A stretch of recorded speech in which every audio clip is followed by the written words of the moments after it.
टीका टिप्पणी शुरू है।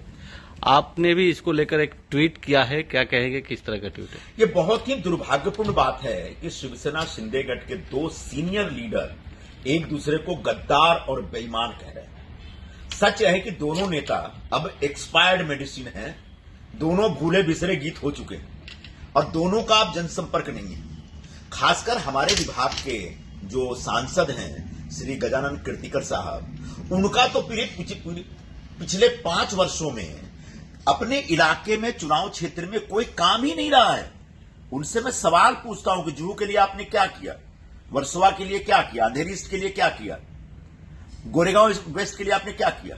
दिंडोसी क्षेत्र में शायद आप रहते हैं, लेकिन उस विभाग में इसी साल इतनी भयंकर आगजनी हुई थी, 500-700 लोग मतलब जब उनके झोपड़े जल गए थे और उस क्षेत्र में एक बार भी विजिट नहीं किया।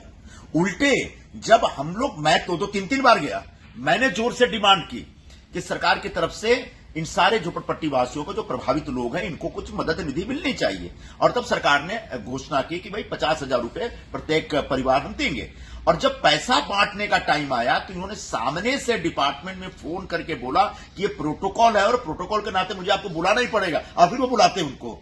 तो एक ऐसे कीर्तिकर साहब, जिनके प्रति मेरे मन में बहुत सम्मान है, इज्जत है, मेरे सीनियर रहे हैं शिवसेना में, वो, उनके बारे में इतना ही कहना चाहूंगा कि अगर पूरे देश में सबसे निष्क्रिय खासदार का कोई सर्वे हुआ तो हमारे कीर्तिकर जी 1 नंबर पे आएंगे इस पूरे उपलब्धि के लिए। तो ऐसे निष्क्रिय खासदार, निष्क्रिय सांसद श्रीमान गजानन कीर्तिकर जी अब चुनाव का ये जो सपना देख रहे हैं वो छोड़ दें, क्योंकि मैं नहीं, यहां के लोग कह रहे हैं कि हमको कीर्तिकर इस बार नहीं चाहिए।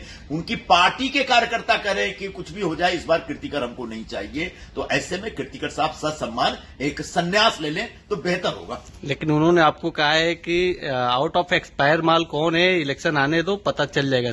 हाँ, तो जब चुनाव आएगा तो पता सबसे पहले ये चलेगा कि ये उतर रहे हैं क्या। क्योंकि जहां तक मुझे लग रहा है कि इनकी पार्टी इनके पक्ष में नहीं है, इनकी पार्टी के कार्यकर्ता इनका विरोध कर रहे हैं, इनके नगर सेवक इनका विरोध कर रहे हैं, इनके लीडर इनका विरोध कर, इनके लीडर, इनके सहकारी जो हैं, सहयोगी हैं, इनको गद्दार और बेईमान कह रहे हैं और कह रहे हैं कि इनको घर बैठना चाहिए। तो जब इनका कुछ तय नहीं है तो अभी चुनाव के बारे में हम क्यों इनको चुनौती दें किसी प्रकार की।